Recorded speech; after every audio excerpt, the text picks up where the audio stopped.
American Eagle's latest campaign featuring Sydney Sweeney drew them a ton of ire from various assorted activists who won't settle for attacking Sweeney herself. No, even her dog is fair game. Yet, as we shall see, it's all for naught.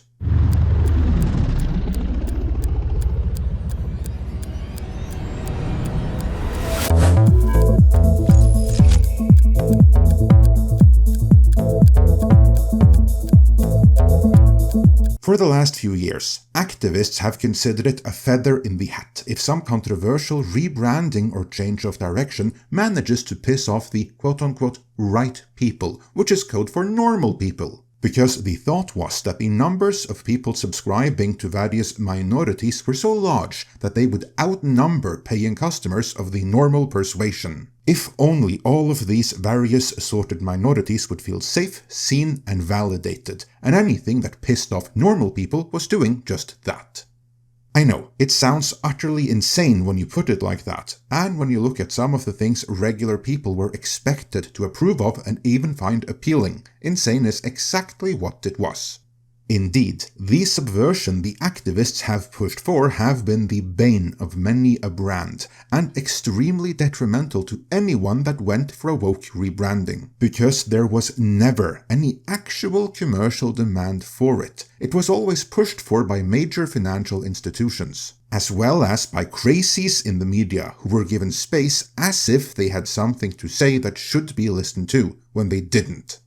Unless, of course, you're a professional within the field of psychiatry, then you might need to listen in order to assign the proper diagnosis.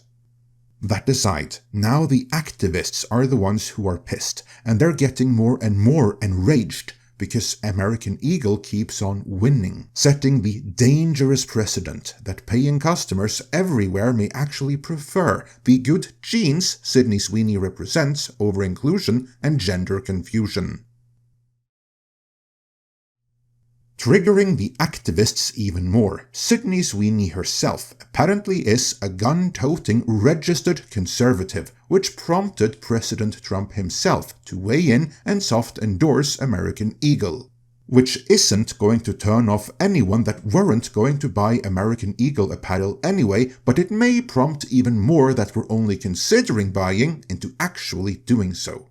Oh, and it also triggered the activists into going even harder after Sweeney, whom they now call Swastika Sweeney, to the point of also going after her doggy, which just so happens to be a German Shepherd, so the crazies labeled it a Nazi pet.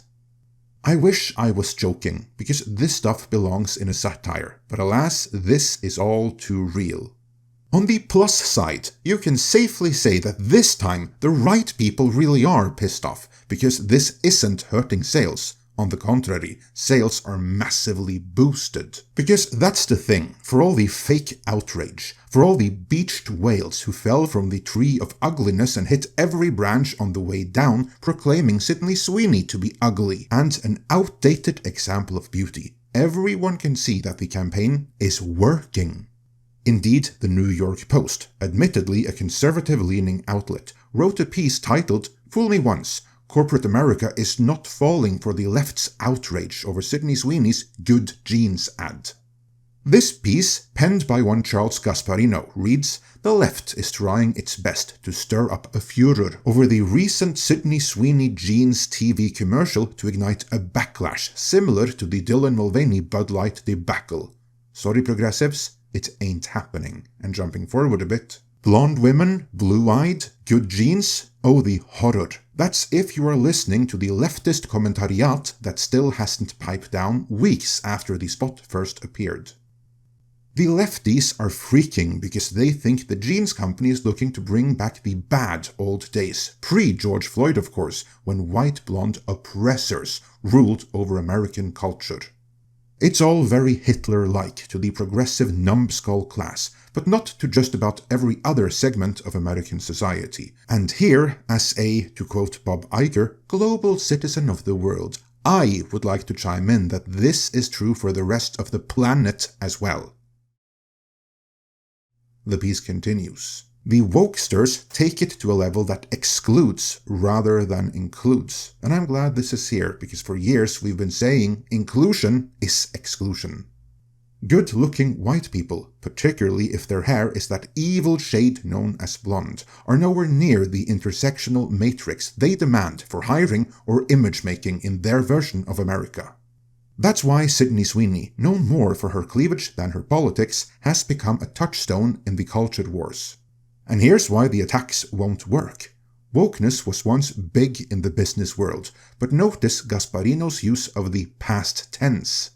Corporate America listened to these kooks for many reasons, and viewers of Midnight's Edge will know that huge banking consortiums linking corporate America's access to the credit lines they need in their day-to-day operations to their DEI score was a major one. But there was also their own progressive management leanings, with disastrous results.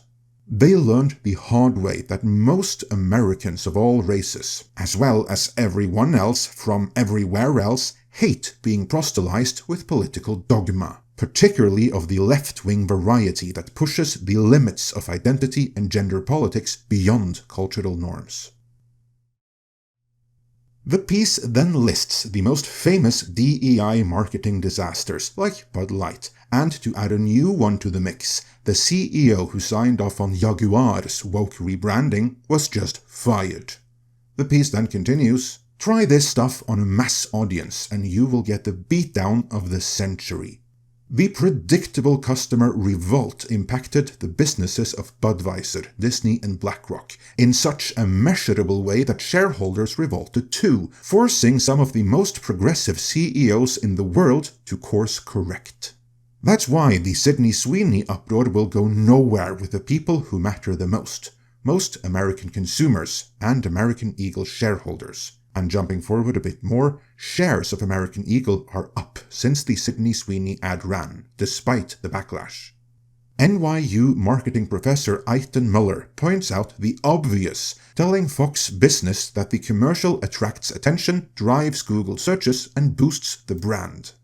Yes, she does have great genes, and it rings authentic. That's what you want from an ad. The piece then concludes with the author making a bet.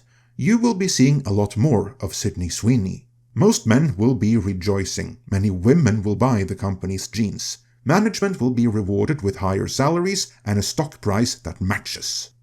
The attacks will ultimately fail for the same reason Mulvaney's tenure as spokesman for Bud Light was so short-lived.